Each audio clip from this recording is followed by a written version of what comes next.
E aí, meus amigos, tudo bem com vocês? Professor Sérgio Alfieri aqui para mais um vídeo de Direito Processual Civil.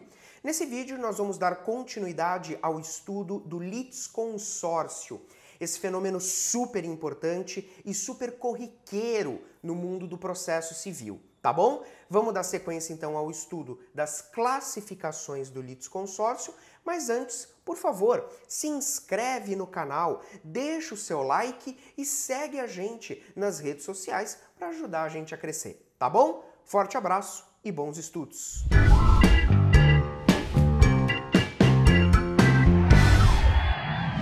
Olha só, dando sequência ao estudo das classificações do litisconsórcio, nós vamos agora estudar a classificação quanto ao momento de formação do litisconsórcio. Então esse critério aqui que a gente vai estudar é quanto ao momento em que o litisconsórcio deve ser formado.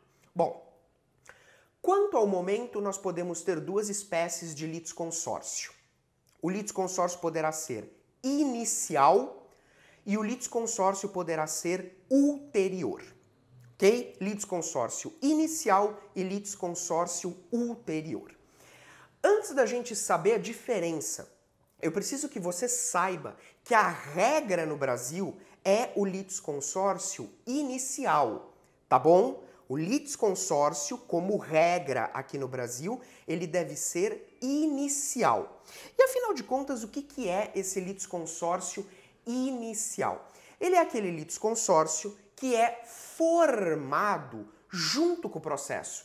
É aquele litisconsórcio que começa desde a formação do processo, tá certo? Então, quando o autor ele protocola a petição inicial, ali na petição inicial eu já tenho o litisconsórcio formado. Veja, o litisconsórcio, ele é um fenômeno processual que precisa ser estudado sempre do ponto de vista do autor. Porque, em regra, quem, melhor dizendo, incumbe a formação do litisconsórcio é o autor aqui no Brasil. Então, quando o autor, na petição inicial, já forma o litisconsórcio, esse litisconsórcio ele é chamado de inicial. E repito, ele é a regra no Brasil. Portanto, a regra é: processo começa já com litisconsórcio formado. Não se admite, portanto, o litisconsórcio formado no curso do processo, ou seja, depois que o processo já começou, salvo nas hipóteses que eu vou te passar agora. Portanto, agora, sabendo o que é o litisconsórcio inicial, eu quero falar com você do litisconsórcio ulterior. Veja, o litisconsórcio ulterior é aquele litisconsórcio formado durante o processo, no curso do processo. Mas, professor, você não acabou de dizer que esse tipo de litisconsórcio é proibido? Sim. Como regra, aqui no Brasil, o litisconsórcio não pode ser ulterior, salvo nas hipóteses que eu vou passar para você agora. Então, o litisconsórcio ulterior é aquele que se forma ao longo do processo, depois que o processo começou.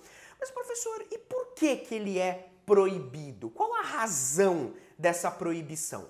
A razão é algo bastante lógico, né? Porque a lei proíbe o litisconsórcio ulterior para preservar o princípio do juiz natural. O princípio do juiz natural é aquele princípio que diz pra gente que nós não podemos, que as partes, melhor dizendo, não podem escolher o juiz da causa. O juiz ele vai ser escolhido com base em regras de competência. Regras essas que já estão previstas no cenário, já estão previstas na lei, ok? A parte, portanto, ela não vai poder escolher o juiz.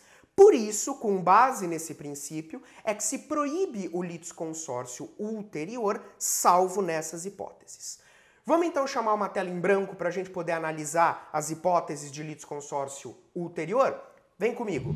Então, olha só. Quanto ao momento, nós já sabemos que eu posso ter um litisconsórcio inicial, que é aquele litisconsórcio formado junto com o processo, né? A regra, portanto, é que o processo começa já com o litisconsórcio formado, mas, de maneira excepcional, a gente pode ter no Brasil o chamado litisconsórcio ulterior, que é aquele que se forma depois do início do processo, ok? Mas eu repito, é uma exceção ao nosso sistema. O litisconsórcio ulterior, ele só pode acontecer quando eu tiver autorização da lei. E a primeira hipótese que eu vou ter é a hipótese de sucessão processual. Sucessão processual. Essa hipótese é aquela prevista no artigo 110 do CPC. Ok? Olha só. Sucessão processual. Imagina o seguinte caso. Imagina que eu entro com uma ação contra Pedro, tá bom? Nessa ação, eu, Sérgio, sou o autor e Pedro é o réu, ok? No meio do processo, o Pedro morreu. E aí, como ele morreu, os filhos dele vêm para sucedê-lo no processo. Vai acontecer o fenômeno que nós chamamos de sucessão processual. Uma parte sai e outra entra. No caso, os dois filhos de Pedro vão sucedê-lo dentro do processo. Nesse caso, o que vai acontecer? Eu continuo sendo o autor e os dois filhos do Pedro passam a ser os réus. Como eu vou ter dois, é um litisconsórcio passivo. Como esse litisconsórcio foi formado no decorrer do processo, ele é um litisconsórcio ulterior. Isso pode? Pode, porque o CPC no artigo 110 permite. Tudo bem? Essa é a primeira situação. Volta comigo para a tela. E aí o que a gente tem? Como segunda hipótese, nós vamos ter aqueles casos envolvendo a conexão de ações. Se você for lá nos artigos 55 e 58 do CPC, o que nós vamos ter? Nós vamos ter o caso da conexão de ações. Então, nesse caso, veja que o processo ele começa separado, tá? O processo ele começa de uma forma separada, mas como nós vamos ter conexão de ações, isso significa que nós vamos ter a reunião das ações para julgamento conjunto. A conexão, portanto, nos moldes do artigo 55 e 58 do CPC, é a segunda hipótese que admite o litisconsórcio ulterior. E para a gente fechar aqui o nosso vídeo sobre litisconsórcio, vem comigo terceira e última hipótese. É a hipótese em que nós vamos ter uma intervenção de terceiros no processo. Terceira hipótese, intervenção de terceiros no processo. Olha só, como assim, professor, intervenção de terceiros no processo? É simples. A gente, inclusive, tem aqui no canal uma playlist explicando todas as hipóteses de intervenção de terceiro no processo, tá bom?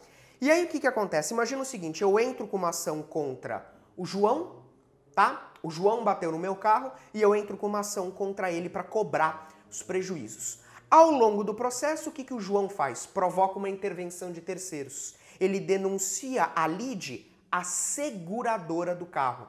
Conclusão, o João e a seguradora formarão um litisconsórcio ulterior.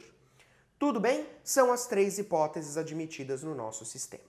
Tranquilo? Meus amigos, esse foi o vídeo em que nós falamos sobre litisconsórcio inicial e ulterior. Espero aí que a matéria tenha ficado clara e não perca, porque a gente vai continuar seguindo aqui com os nossos vídeos, trabalhando as outras espécies de litisconsórcio. Tá bom? Forte abraço e bons estudos!